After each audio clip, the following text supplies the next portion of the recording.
नमस्कार मैत्रिणींनो, स्वागत आहे आपला सीताच्या स्वयंपाकमध्ये. तर आज तुम्हाला दाखवणार आहे मूग डाळ भजी, मूग डाळ पकोडे. ह्याच्यासाठी सामग्री मी डाळ 2 घंटे भिजत घातली होती आणि नंतर मग ह्याची सामग्री सांगते तुम्हाला. पहा आता, मिरच्या घेतलेल्या आहेत, लसूण घेतलेलं आहे, आलं घेतलेलं आहे आणि जिरं घेतलेलं आहे. आणखीन सामग्री आहे पुढे मी तुम्हाला सांगणार आहे. तर एवढी तर मी सध्या आता वाटून घेणार आहे, तुम्हाला दाखवते. पहा आता तुम्ही कशा पद्धतीने वाटणार आहे आणि काय करणार आहे ते नक्कीच पहा.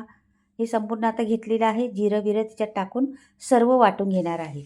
जाडसर वाटायचं, जास्त बारीक वाटायचं नाही, थोडंसं जाडसरच वाटायचं. हे पहा, हे वाटून आता ते पण वाटून झालेलं आहे. तर डाळ पण वाटायची. डाळ पण आपल्याला जाडसरच वाटायची, जास्त बारीक वाटायची नाही. ते दाखवते तुम्हाला कसं करणार आहे ती डाळ. ही भजी चटपटीत आहे, खूप टेस्टी लागतात, खूप छान लागतात. आणि मूग डाळ सिक्रेट जिन्नस सांगणार आहे. तेल न पिण्यासाठी मी सिक्रेट जिन्नस सांगणार आहे. तर पहा तुम्ही कशासाठी कसं काय घालणार आहे ते इथे पहा. आता हे वाटून झालेलं आहे सगळं आपलं. मी इथे रवा घेतलेला आहे. ही सिक्रेट जिन्नस आहे. रवा घातल्यामुळं भज्यांना क्रिस्पीपणा येतो तर येतो, पण तेल पण खात नाही.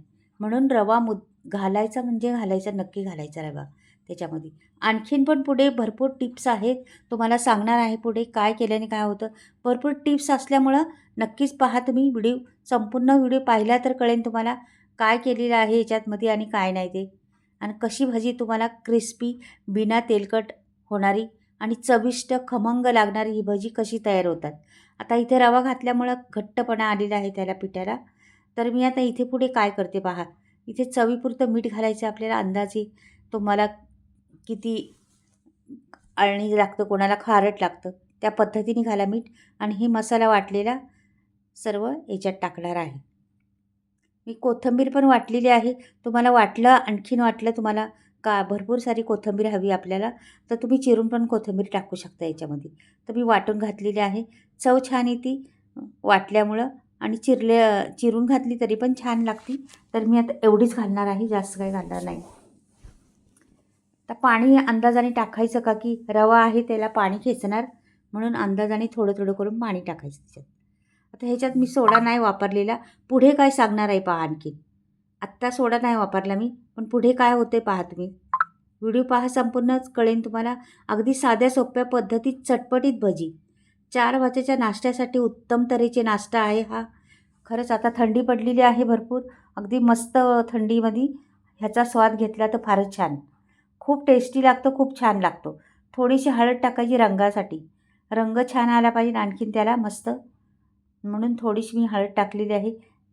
तर पहा आता पीठ भिजून झालेलं आहे बऱ्यापैकी आपलं, पण अजून जिन्नस घालायचे आहेत आपल्याला त्याच्यामध्ये.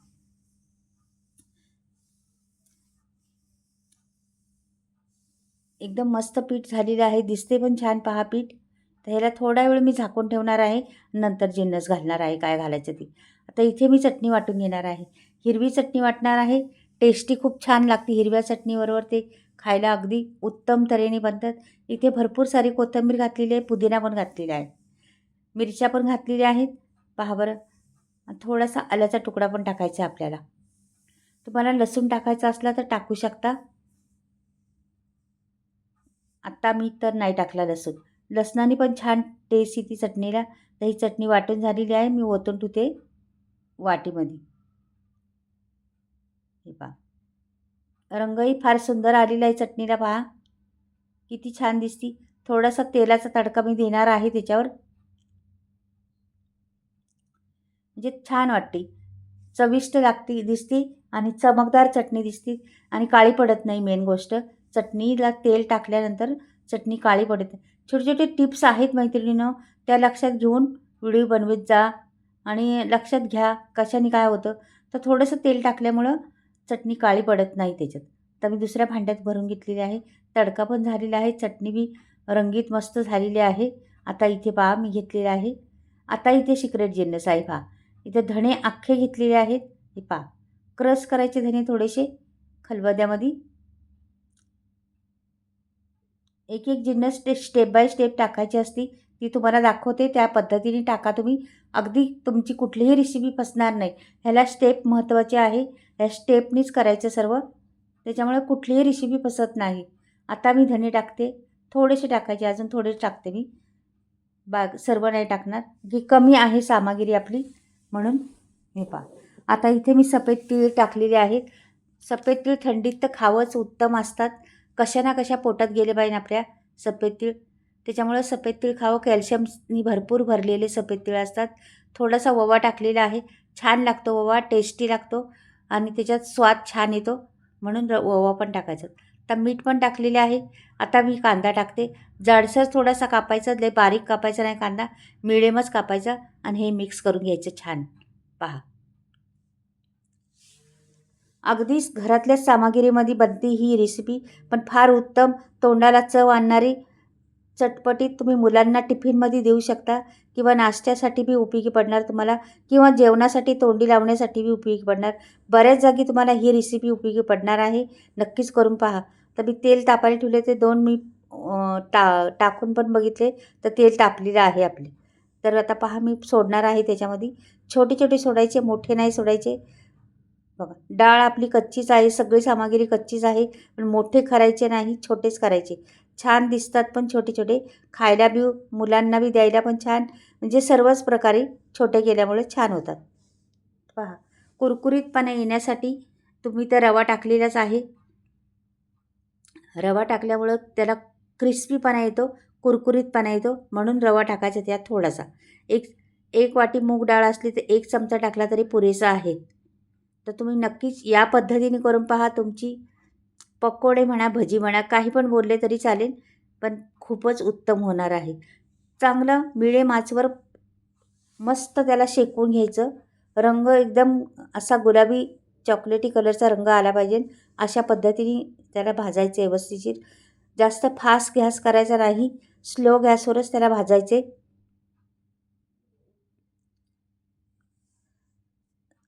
लगेच हलवायचं नाही, थोडे दमाने हलवायचं. त्याला वेळ लागू द्या, त्याला शिजू द्या चांगलं. नंतर त्याला जरासं हलवत राहायचं, मग उलटंपालटं करायचं. म्हणजे तुमची रेसिपी कधीच फसणार नाही. अगदी हॉटेलमधून बी छान होणार आहे. तर हे पकोडे तुम्हाला आवडले का नक्कीच कमेंटमध्ये मला कळवा. तर कशा पद्धतीने तुम्ही करता, असेच करता का वेगळ्या पद्धतीने करता? समजा तुमचं फसत असलं तर ही पद्धत वापरून पहा.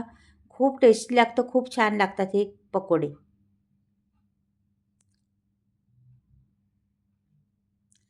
जरासं मी हलवलेलं आहे, जास्त काही हलवले नाही. थोडं उलटं-पालटं करत राहायचं फक्त. चांगला सोनेरी रंग आल्यानंतर पकोडे आपल्याला काढायचे. तर हे पहा, आता उलटं-पालटं केल्यानंतर सोनेरी रंग येतच चाललेला आहे. जास्त काळपट पण करायचे नाही किंवा जास्त कच्चे पण ठेवायचे नाही.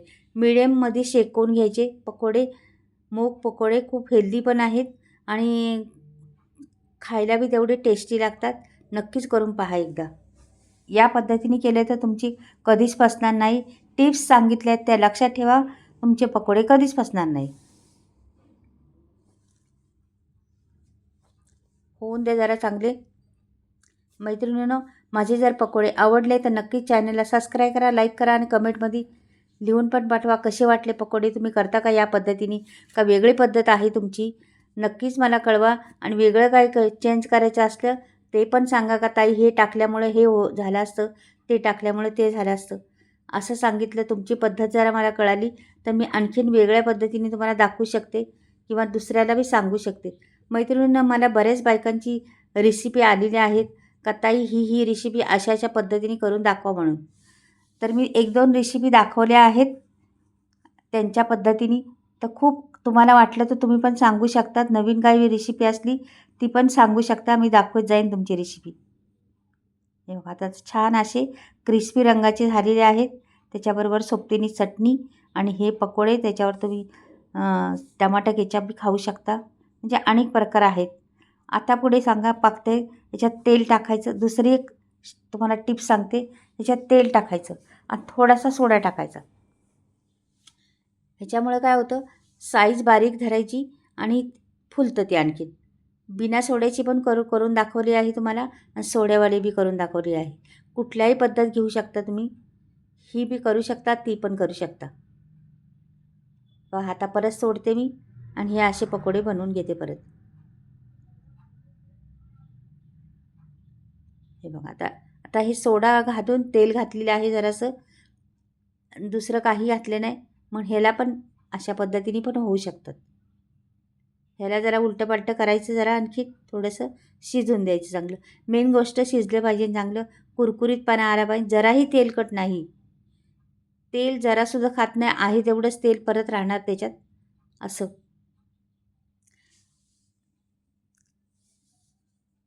कधीतरी चटपटीत खावं. आपण म्हणतो तेलकट नाही खायचं, तेलकट नाही खायचं.